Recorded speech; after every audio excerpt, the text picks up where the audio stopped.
All right, welcome back to Gray America Outlawed. Today we have Adriene Caldwell with us. She's the author of Unbroken, Life Outside the Lines, and that is at unbrokencaldwell.com. That's her website where you can find the book and photos and documents and all that kind of stuff. So welcome to the show. Thanks for joining us. Thank you so much for having me. It's a privilege to be here with your audience and with you guys. Thank you.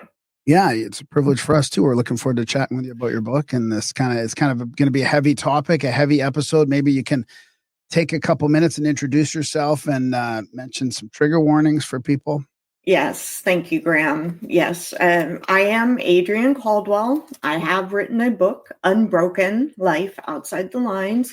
It's the story of my life from early childhood to early 20s. And during this time, I was either the witness to or the victim of, and this is where my trigger warnings come in, the sexual assault of a young girl, the drowning death of another child, emotional and physical abuse, extreme poverty, mental illness, homelessness, horrifically abusive foster care, bulimia, drug and alcohol addiction, pedophilia, death, suicide, and incest. So we might be touching on any or some of those topics, I guess. Yes.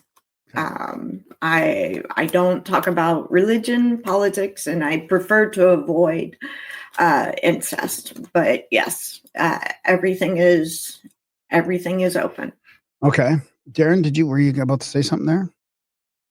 Well, I was just say that's quite the list of trigger warnings. So I guess we should maybe just start with how that sort of list came together, or how that sort of plays out that the story has to have so much tragedy in it. Yeah, that's a legitimate point. I have been through a lot. Starting at 5 years old. That was where I witnessed the sexual assault of my little girlfriend. And it just kept on going. A lot of it is generational. Mental illness runs in my family. My grandfather was schizophrenic. Not sure if you guys know, but schizophrenia doesn't develop in early childhood or really the main teenage years. It's late teens, early 20s. So my mother had me at 19, and she was also becoming schizophrenic at the same time. So her schizophrenia and I basically grew together.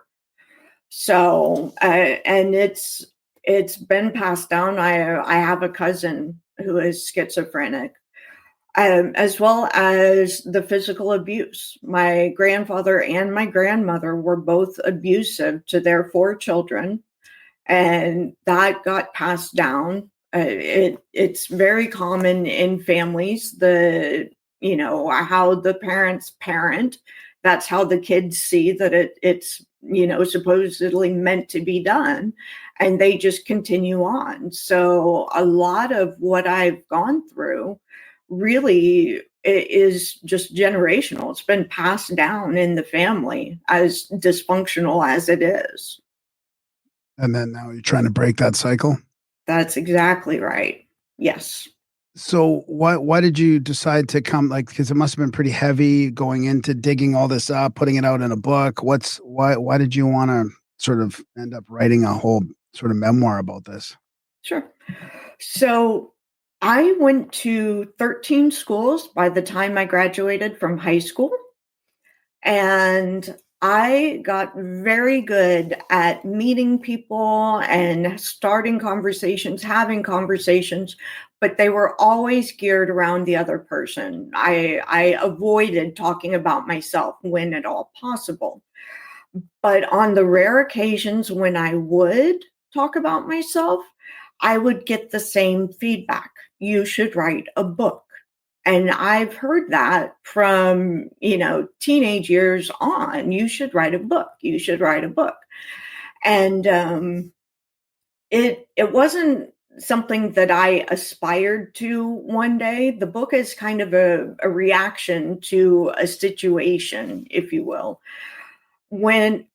So ultimately, my mother was not able to care for my brother and me. We were placed in foster care. He got adopted. I didn't. And I was a ward of the state of Texas. So at 18, I became an adult, fully responsible for myself. And at 20, I don't know if CPS sent me something in the mail. I can't remember what triggered it, but I contacted CPS and I asked them for my case file. I wanted to know, me 20 years old, I wanted to know what had been written about me. And I received this giant box, and it had these two huge stacks of paper in it. And over the last 20, 25 years, I would try to sit down with that box and start going through it, and I would just get overwhelmed and just have to close the box and shove it back under the couch, which is where I stored it. And I took it out when I was 40 and started going through it, and I got really angry about the abuse that I endured while I was in foster care. So to give it perspective, my schizophrenic, physically abusive mother, I've never had a nightmare about her. The foster parent, the foster mother that I had for 3 years, I've had nightmares about her as recently as a year ago, where I just wake up sobbing. And that was from emotional abuse, strictly emotional abuse, no physical, no sexual, just emotional. And anyone who says emotional abuse is not valid is flat out wrong. So I'm going through these documents and I'm just getting angrier and angrier. And I want something to happen. I want there to be some sort of consequence for what that woman did to me and what she put me through. So I'm reaching out to lawyers, to the state, to basically anyone who would listen, saying, something should be done about this. First, make sure that that woman never has another foster kid again. And two, my situation, I want there to be repercussions. I want consequences. And everyone just said, you're too late. The statute of limitations is up. There's nothing that can be done about it. And that's really when I started writing. And I started at the beginning. Did you remember all that stuff, or was reading it in the box, was that like for the first time in some ways, or did you recall most of the abuse first? Like, did you have all those memories of it, or was some of it new? Did you No, I remembered the abuse and everything that I had gone through. It was interesting to see how the foster mother would phrase things and write things. She was clever in what she wrote and how she wrote it. But I have a story where the next door neighbor, this woman named Helen, for some reason, the police were contacted. Something had happened at the foster mother's house, and the police interviewed Helen, the next door neighbor. And the quote, which is in the police report, says, "Prisoners are treated better than how she treats those girls." And Helen knew what she was talking about because she had worked in the prison system for 30 plus years. So no, I remembered everything. It was interesting to see like the court documents where my brother was adopted and my mother relinquishing parental rights. I actually have a ton of documents on my website, Unbroken Caldwell. I put them out there for anyone who's interested. And including things like psychiatric evaluations, that was really enlightening. I found 2 psychiatric evaluations that I had never read before. And the first one was done when I was 13 years old. and they just nailed it. They got it completely right. And a year later, another psych eval was done. And in that year, I had learned what to say and how to say it and to manipulate and kind of game the system. So the second one isn't nearly as accurate, but the first one is. And it named me as having an early onset reactive attachment disorder, dysthymia, which is the precursor to major depressive disorder, obsessive compulsive, and the psych eval is at the end of my book as well as on Unbroken Caldwell.com. So, and I put these documents out there for a couple of reasons. One, with my list of trigger warnings and everything that I've gone through, it's reasonable to question it. Just the sheer volume of shit that I have endured. It's reasonable for someone to say, okay, she's got to be fudging. She can't really have gone through all of that. And I give you documentation. I have, as one of my beta readers called it, receipts. I have receipts. The other reason is one day I would like for my book and those documents, so Unbroken, Life Outside the Lines, is the firsthand account of the trauma and the abuse. And then those documents, I've put them into another book, if you will, a companion text. And I'd like for those to be used in psychology and counseling courses for students who are studying early childhood trauma.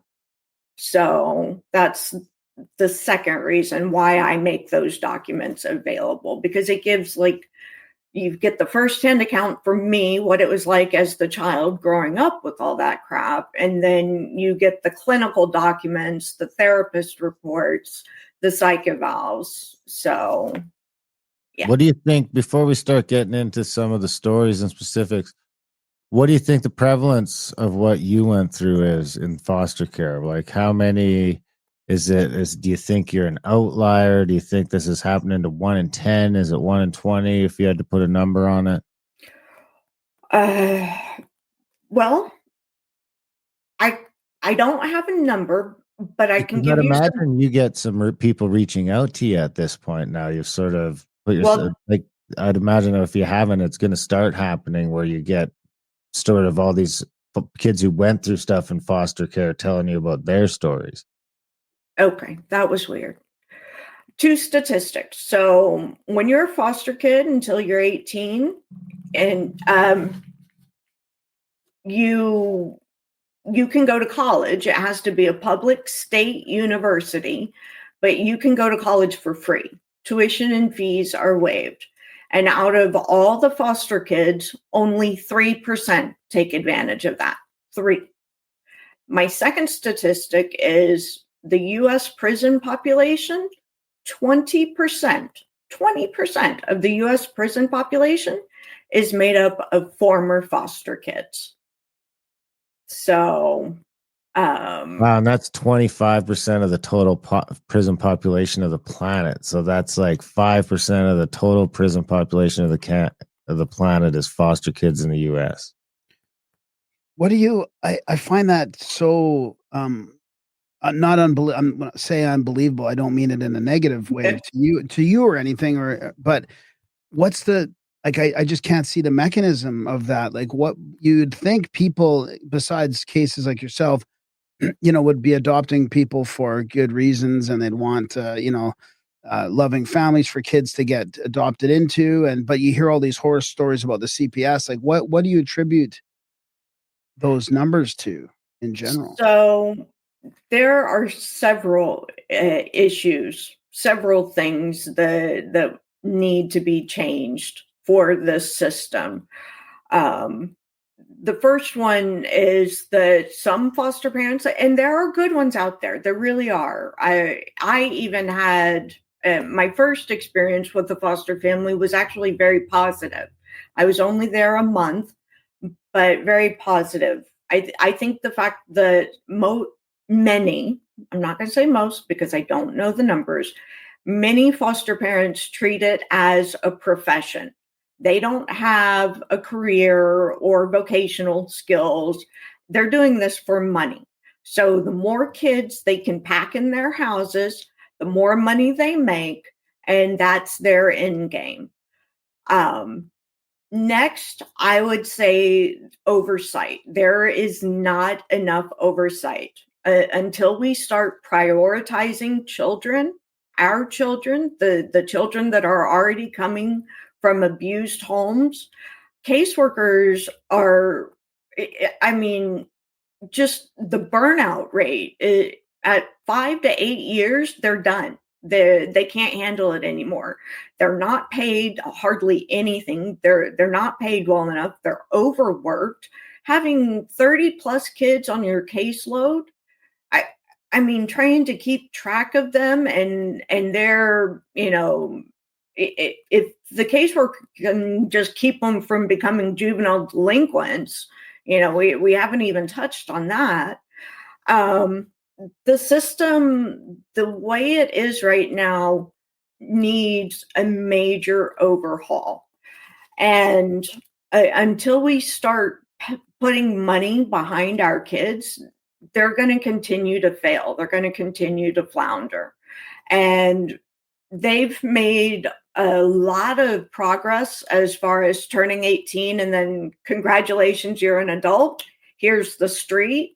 It's not as bad as it was when I turned 18 and got out of the system, but there's not a smooth glide path in place. There really aren't solid plans in place. So, and the college thing, I need to clarify, it's not just college that the foster kids can go to. They can go to vocational schools.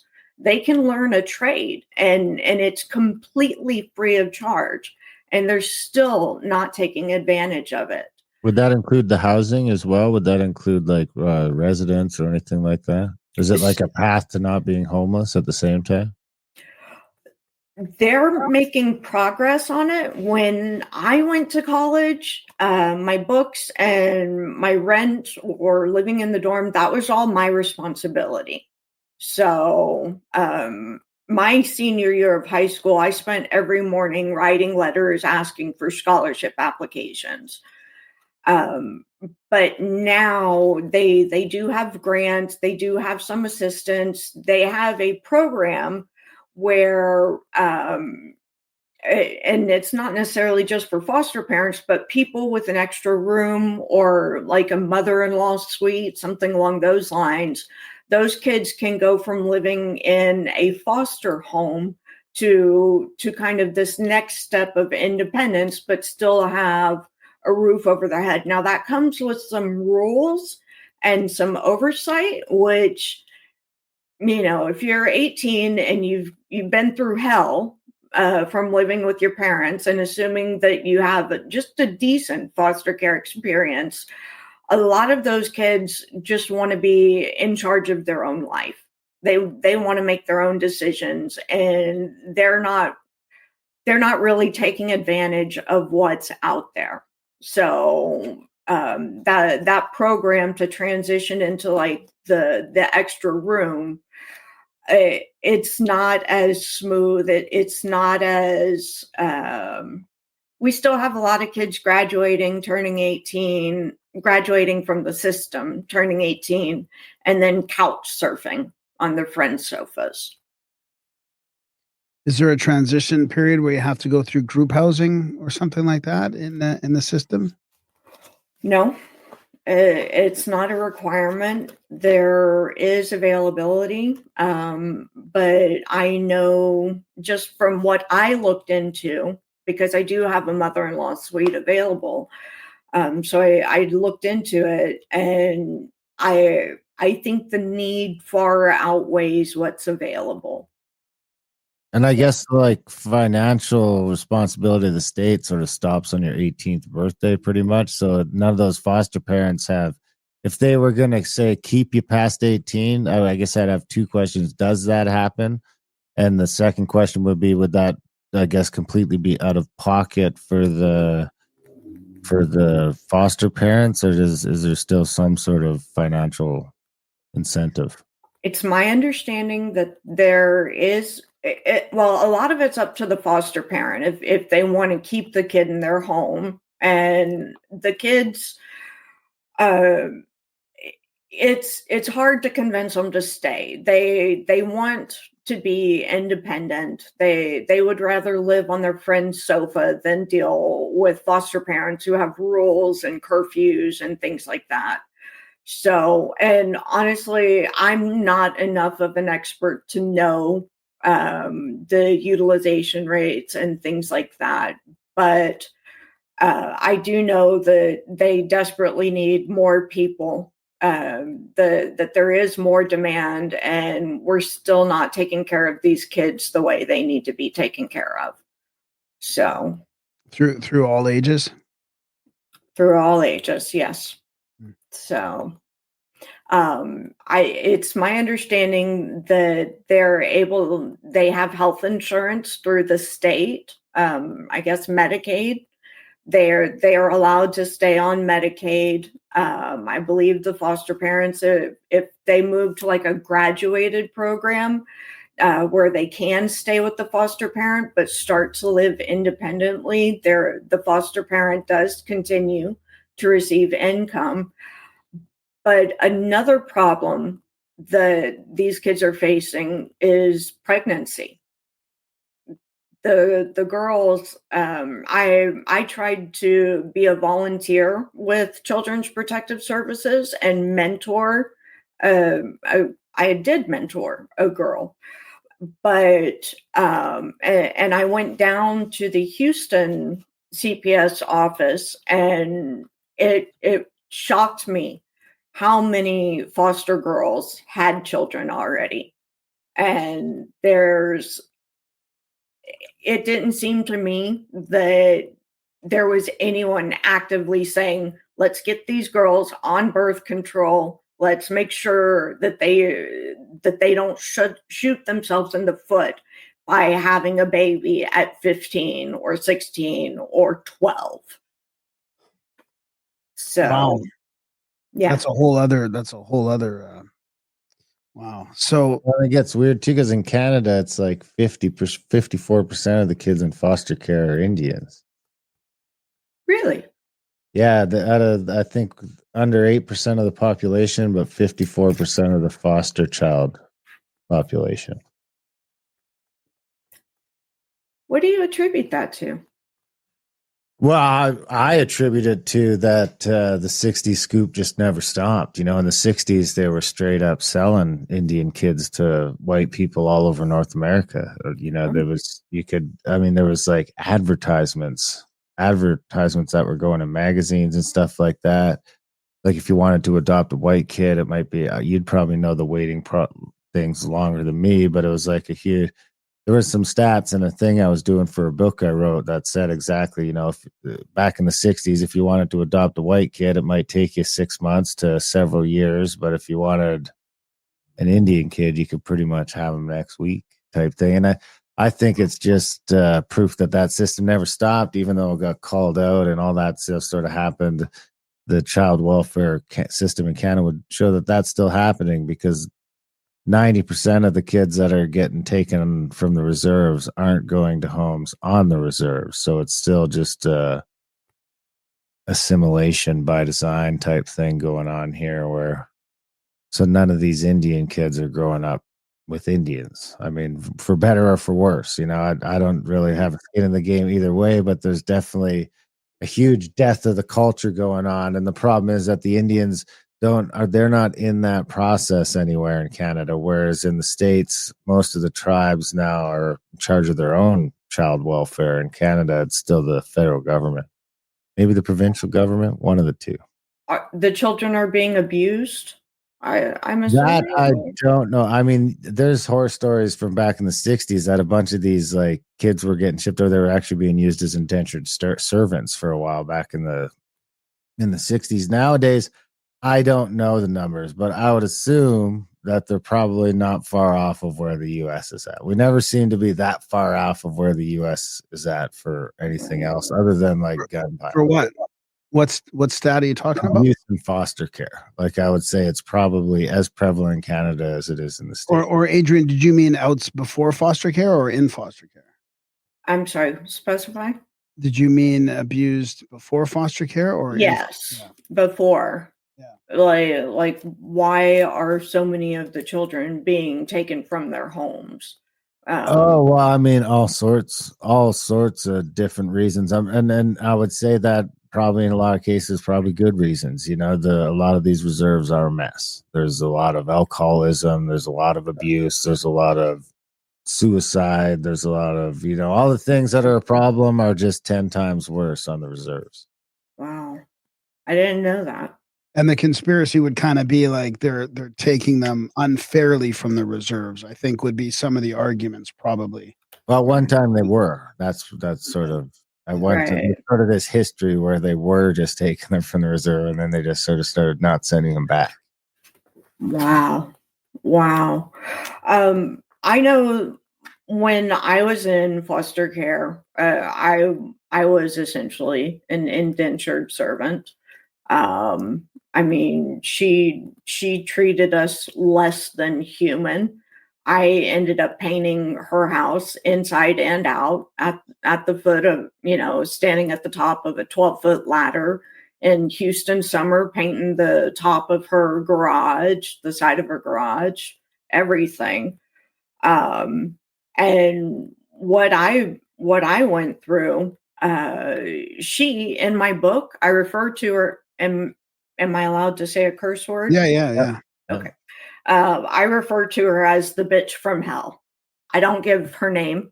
Her name is the bitch from hell, TBFH. And she treated us foster girls as subhuman, as completely inferior to her family. We were not allowed to sit on the furniture. We had to sit on the floor. There was, in the house, there was one full bathroom, and then the master bedroom had a sink and a toilet. We were only allowed to use the toilet in our bedroom, the master bedroom, and we got the master because you can shove 4 to 6 girls in there. We were not allowed to use their toilet in the one full bathroom. At the end of the foster girls showering, whoever was last had to clean the tub with a bleach cleaner before her family, the foster mother's family, would use the tub. Separate dishes, separate silverware, separate food. When I first started messing with razors, I had cut my wrists, and when she looked at it, her response was, "You didn't even do it right. You're supposed to cut along the vein, not across." And then another time I was trying on swimsuits and I came out and she said, "Your thighs are fat. I'm surprised you haven't started throwing up to lose weight." And that started a battle with bulimia for me that continues to this day. So I generally believe that people are good and that the hell is going on? Jesus Christ. I am so sorry. Okay. I am so sorry. So animals are treated better than the way she treated us. And just more and more of that. We had an alarm on our bedroom door. So at night, we would basically get locked into the room. And I generally believe most people are good. I believe that people make the best decision they can at the time with the information that they have. But I can't reconcile with what that woman did to me. I've been able to forgive everyone else, but I struggle with her. To me, she was almost evil, if you will. for what she did to us. And it wasn't just me, it was all the foster girls. And I wonder what happened to her to make her need to make us so subservient and so inferior. Like, what damage did she have?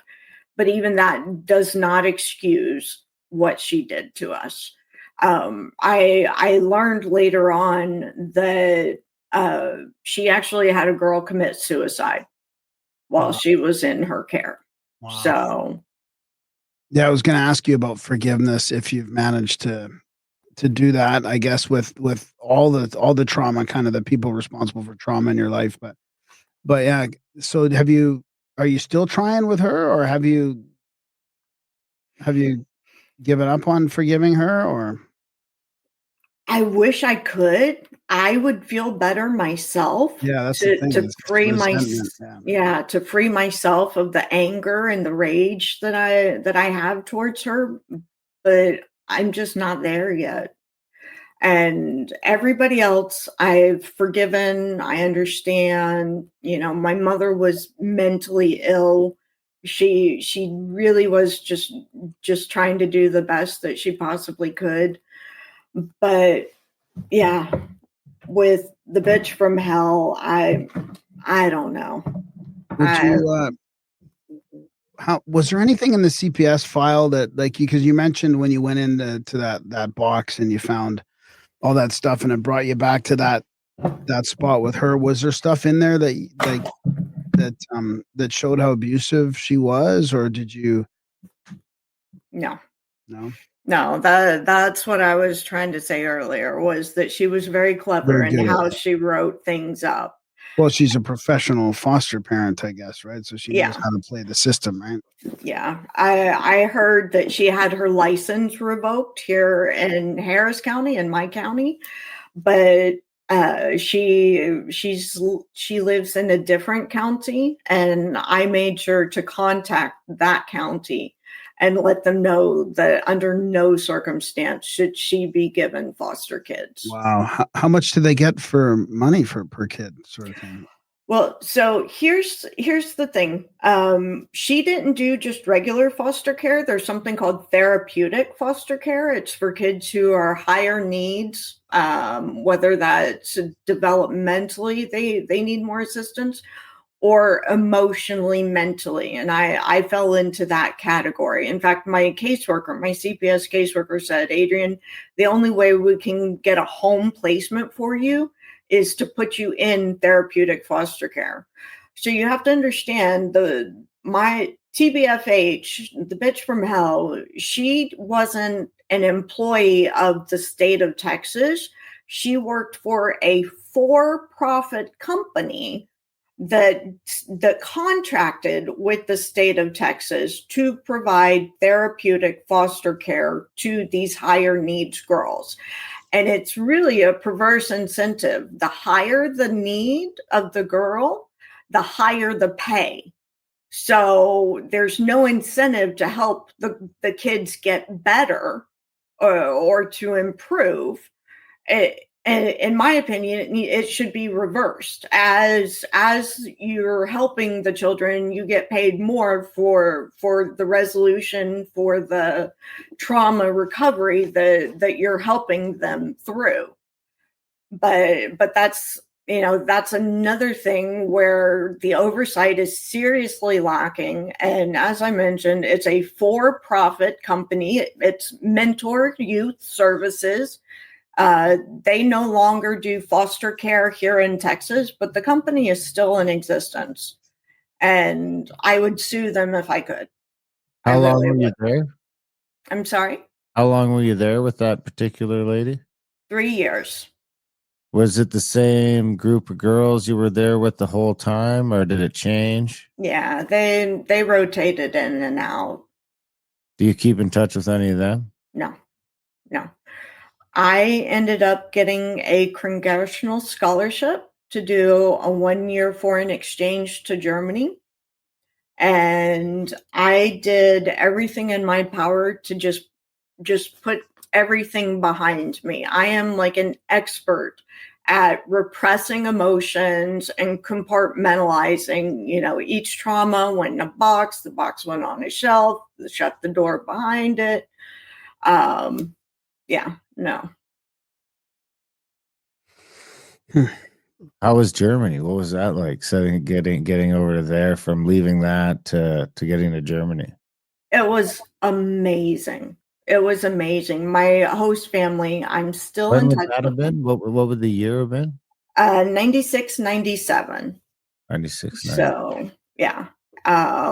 There's a program. It's called the Congress Bundestag Youth Exchange. It's through Congress and the German Bundestag, their Congress. And 300 Americans are selected each year by 300 Americans, 300 Germans, and they do a foreign exchange, not to families, not, lose a kid, get a kid, not like that. But it was amazing. My host family showed me what it was like to be in a normal family. And you have to understand, I came from, schizophrenic mother where she could never really fully support us to live independently. So we bounced between my two sets of aunts and uncles. And then eventually, when she got tired of my uncle telling her that it's not okay to beat me, that's when she said she wanted to live on her own. And that's when we went to a government apartment where we lived in the ghetto. We were literally the only white family in the entire apartment complex. And we were abjectly poor. Like, the dish soap that was used for dishes, we used that for our shampoo and our body soap. We used it for our clothes, which we washed in the bathtub. We didn't have a car, so grocery shopping, we either got food from the convenience store or there was like a little mini mart across the street. By the time my brother and I were taken into CPS custody, we were malnourished because we couldn't afford meat and there wasn't any meat to be purchased. Of course, food stamps don't cover paper goods, so we used wash rags instead of toilet paper because we couldn't afford toilet paper. We used baking soda because we couldn't afford toothpaste. We used, my brother and I shared a mattress on the floor. My mother slept on the floor until my aunt and uncle came and brought her a mattress. Poor. We were truly poor. And the government apartment was actually an improvement. We had come directly from the Salvation Army homeless shelter. So my summer after fourth grade, we lived in the downtown homeless shelter, downtown Houston.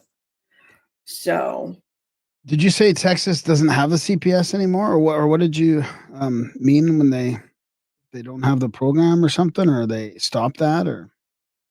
Which program? I think that was just one company that was involved. Oh, yes. Okay. I thought you meant the whole government program was not there anymore. Yeah, no, it exists, but it's just so poorly run. I mean, until we start to value our children and until we put some money behind it, get the caseworkers less, when you've got caseworkers burning out between years 5 and 8, you're losing all that experience, all that knowledge. You're coming in with rookies fresh, dumping just too many kids on them.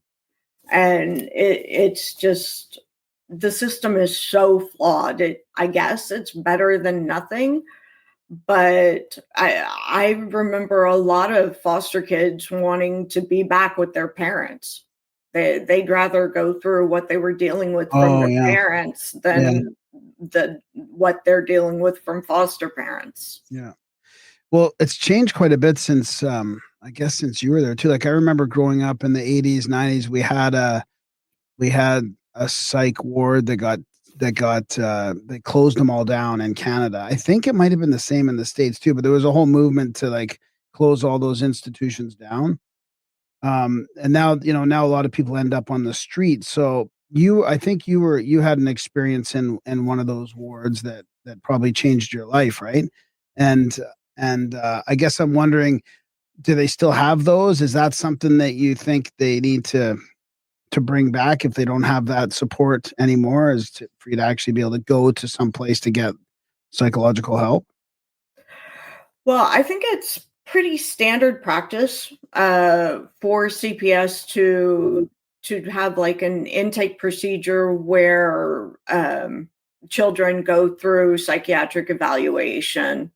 That's pretty standard, and it helps identify what their needs are, what their issues are. In a So, home, in a institution type environment? no,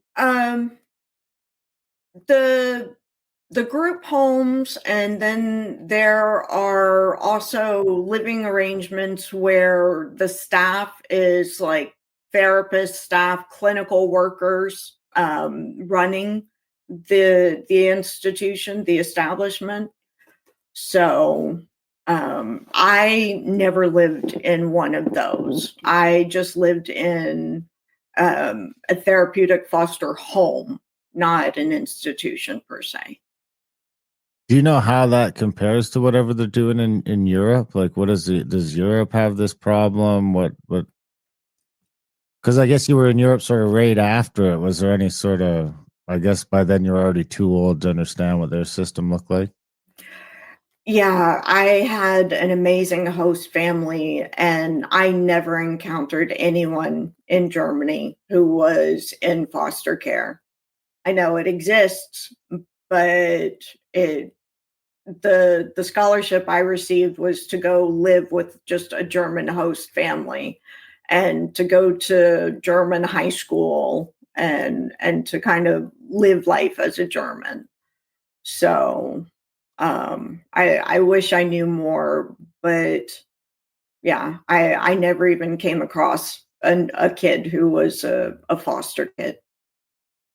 What about your experience in the I think I was listening to you on another show and you talked about that I don't know what if it's a spiritual experience or a level of acceptance or something that came over you when you were in a psych ward. Can you talk about that? Sure. Or I don't. Maybe it wasn't a psych ward. I thought it was. I No, kind of you're pictured right. it being. I thought it pictured it being in sort of one of those institutional environments. No, it was a psych ward. Um, my last suicide attempt, I took a 9 millimeter gun, I put it to my temple, and I pulled the trigger. And it went click. And then I pulled the trigger again, and it went click.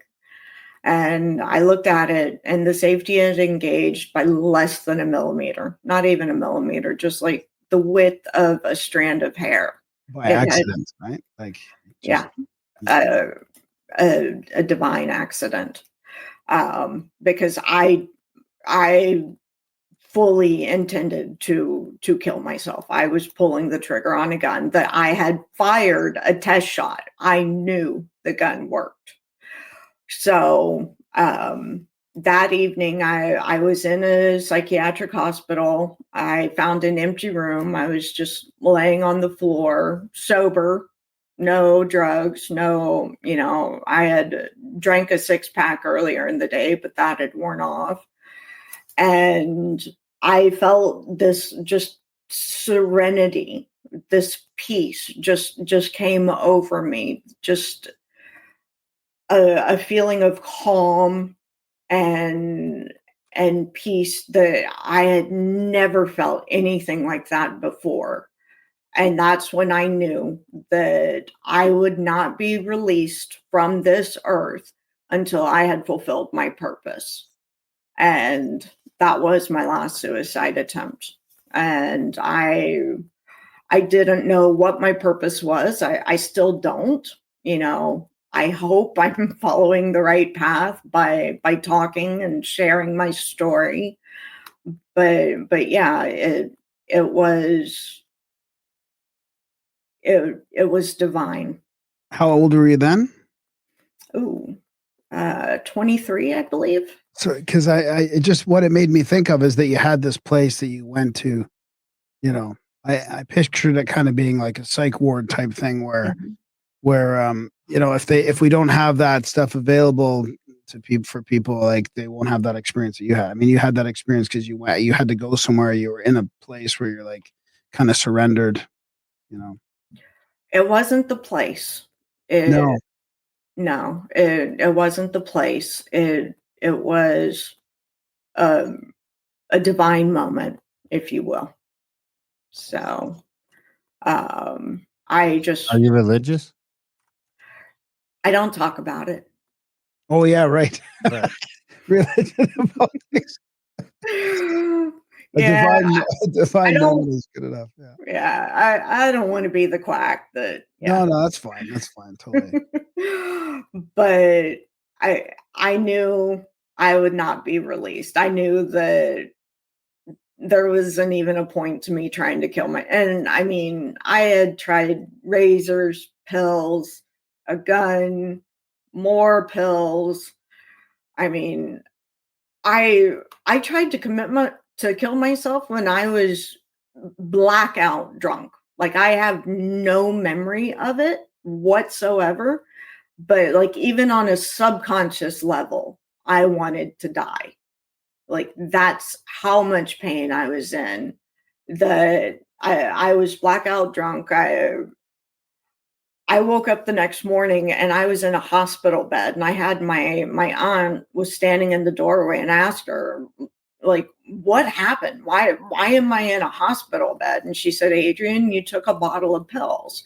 And I swore to her. I said, no, I didn't. I swear I did not try to kill myself. And it wasn't even when the toxicology report came back and it showed that I had it in my bloodstream, I still didn't believe it because, you know, I didn't remember doing it. I was blacked out. I had no memory whatsoever. And then I got in my car and there was residue. Your body will fight to stay alive even when you don't want to. And if you take a bottle of pills all at once, you're going to regurgitate it. It's going to come back up. They were Tylenol, right? One time Okay. was Tylenol. This time, I think it was a bottle of Xanax, something along those lines. I've had my stomach pumped on 2 or 3 occasions. The Tylenol was actually one of the more serious issues because I don't want to give anyone a how-to on how to kill yourself, but Tylenol, they had to pump my stomach because it can cause liver failure. Yeah. So I didn't even know that when I took the bottle. I just took it and yeah, got rushed to the hospital and they pumped my stomach. It was awful. But I honestly don't know the number of times that I tried to kill myself because I would black out and nobody would believe me. But when you mix Prozac with alcohol, it equals blackouts. And for me, I was always functional. Like I could talk, people wouldn't know that it was like the lights were on, but nobody was home. Right. Like nothing was recording in my Yeah. mind. Yeah. So I can't even tell you the number of times that I tried. Well, I was going to ask you about the med part because you know being in the system for so long, and this would have been, I guess, in the '90s or something, and it's probably worse now as far as like you know getting prescribed stuff as kids or whatever. But was that a theme during your whole journey through all this trauma and all these places and all the psych evaluations? Were they constantly trying to or prescribing you different drugs? So dysthymia is the precursor to major depressive disorder. I was diagnosed with that at 13, and by 15, a psychiatrist, in fact, in the evaluation at the end of my book and the one online, it says her depression is likely to worsen and she will most likely need medication. And at 15, when I was first prescribed medication for depression, that's when I went back to the foster home and took my razor apart and started cutting on my wrist because I thought that I was defective and damaged. And I have been on medication of one form or another pretty much since I was 15 years old. But I have learned that when you go through significant trauma, your brain is physically damaged. There is damage. Your brain stops making the happy chemicals that you need to be happy. And another part of it, the neural connections, the neural pathways are actually damaged as well. So I describe, needing to take medication, antidepressant medication, as like a diabetic who needs to take insulin. A diabetic, their body doesn't produce insulin. They have to take medication for it. And, does anybody ever judge a diabetic for needing insulin? No, of course not. And that's how I feel about medication and my situation. My brain stopped producing those chemicals. It's just that simple. And I have to provide my body with those chemicals. Adriene, this has been great. Where can people get the book? Where can they get a hold of you? You mentioned you wouldn't mind if people reached out to you. If they're in sort of this situation, where can they get all this stuff? Yeah, absolutely. So my social handle is Unbroken Caldwell. I'm on Facebook, Instagram, and LinkedIn. And Unbroken Caldwell is my website. And you can pre-order my book on Amazon. It's not available yet, but definitely pre-order is available. And it'll be an ebook, hardback, paperback, and there will be an audiobook as well. So nice. Unbroken Caldwell. Awesome. Thanks. Yeah. Thanks for coming on the show, Adriene, and we wish you the best of luck with the book and with everything else moving forward. Congratulations. Thank you very much, Graham, Durham. It's been great to be here. I really enjoyed my time with you guys. Thank you for letting me be here. No problem. All right. Anytime. Have a good day. Bye. And that's the end of the free version of the show, Grimerica Out Loud. We hope you guys enjoyed it. We get into a bunch of great stuff in the second half. Of course, if you guys want to check that out, head over to GrimericaOutlaw.ca today. Sign up. Not only can you support us and keep us in business, this is all we can do because, you get canceled nowadays for talking about the stuff we talk about. So if I go and try and get a real job, they're going to look at me like I'm crazy Nazi. So yeah, we're pigeonholing ourselves. We're unhireable. So check out GrimericaOutlaw.ca. $6 a month. Sign up today. Not only does it support us and keep us on the air, it also gets you an extension to this show. You get an extra 45 minutes or a half hour, however long this was. You get just as much. You get twice as much show for your buck. So sign up over there and do that. And that's how you support us. That's the best way to keep us in business. And you get all that extra content and the whole extra show. We do a whole extra show a week for us supporters, doing a roundup. So check that out. And of course, Grimerica.ca for our other podcast. Over 700 episodes over there. Contact at thecabin.com for trips and events. Adultbrain.ca for audiobooks and ebooks and print books and publishing books.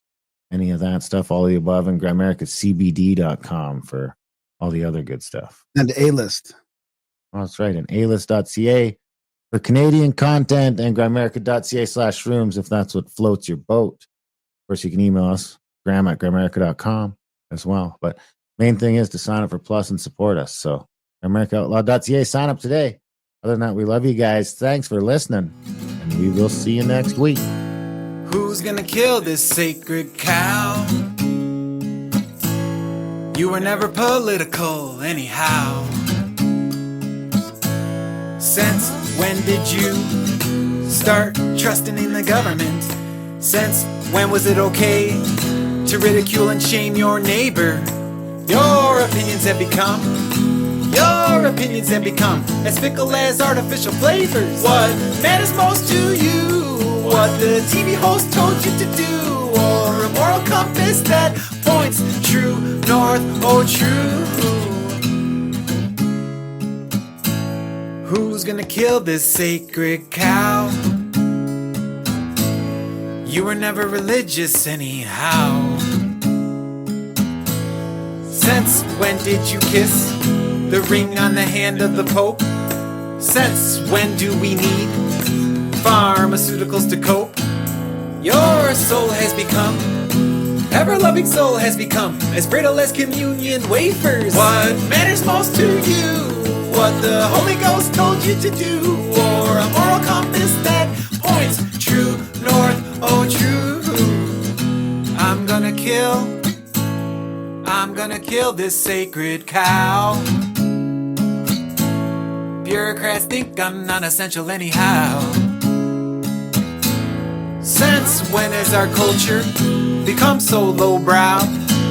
It's all touchscreens, and nobody has any know-how. Your idea of fun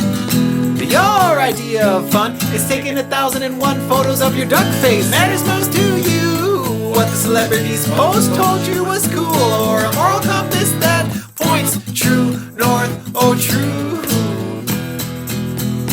I'm gonna kill this sacred cow. I'm gonna kill your sacred cow. I'm gonna kill your sacred cow. I'm gonna kill your sacred cow. I'm gonna kill your sacred cow. I'm gonna kill your sacred cow. I'm gonna kill your sacred cow. I'm gonna kill your sacred cow. I'm gonna kill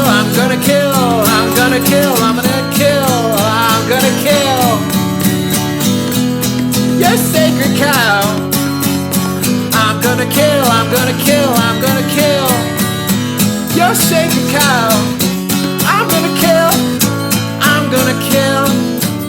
I'm gonna kill your sacred cow.